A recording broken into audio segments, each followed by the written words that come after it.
Hello guys, welcome to my Success Ladder YouTube channel. তোমাদের success ladder YouTube চ্যানেলে তোমাদেরকে আবারও স্বাগত। এর আগে আমি তোমাদের প্রেজেন্ট কন্টিনিউয়াস টেন্স এবং সিম্পল প্রেজেন্ট টেন্স নিয়ে আলোচনা করেছি।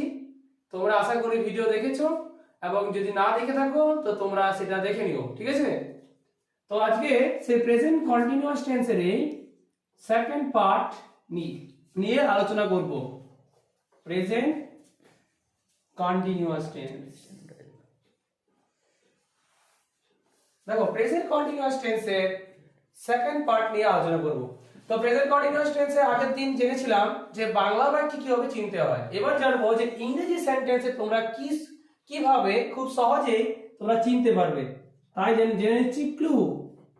দেখো প্রেজেন্ট কন্টিনিউয়াস টেন্স চেনার উপায় হচ্ছে ইংরেজি বাক্যে কি থাকবে? নাও, at this time,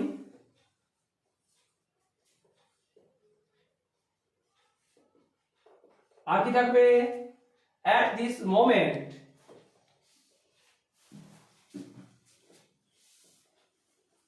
at this moment। তাহলে এই ওয়ার্ডগুলোর মধ্যে যে কোনো একটা ওয়ার্ড থাকলে কি হয় না প্রেজেন্ট কন্টিনিউয়াস টেন্স হয়। যেমন আমি একটা এক্সাম্পল দিই তাহলে তোমাদের এটা ক্লিয়ার হয়ে যাবে। যেমন আমি যদি লিখি রাজু ড্যাশ ব্র্যাকেটে ধরো তোমাদের প্লে আছে ফুটবল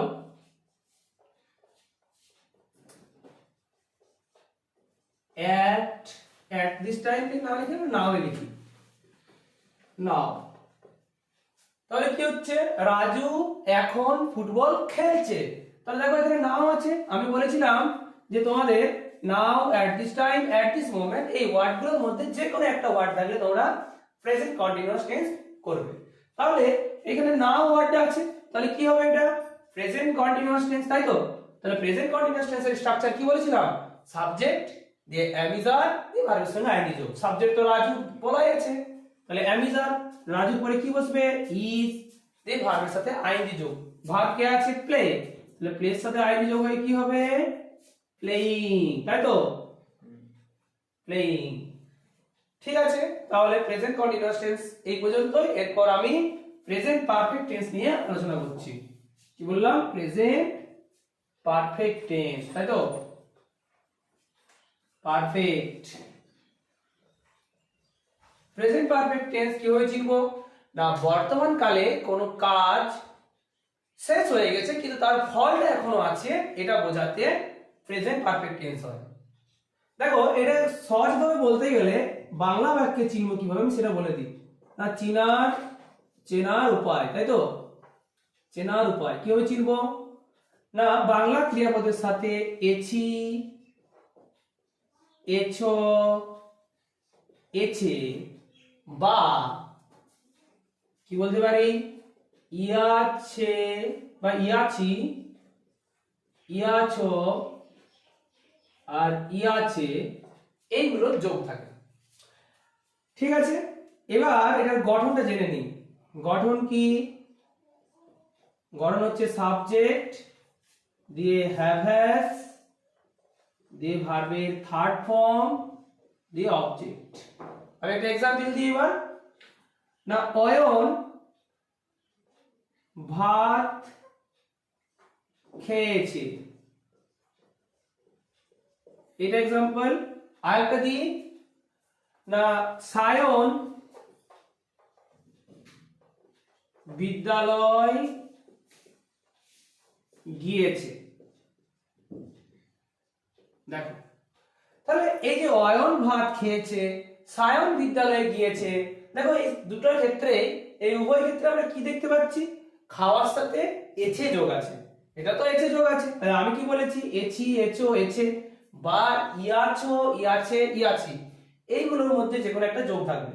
তাহলে অয়ন ভাত খেয়েছে, তাহলে কি হবে? এটা যদি আমি এটা করি তাহলে হবে অয়ন। তাহলে অয়ন হয়ে গেছে।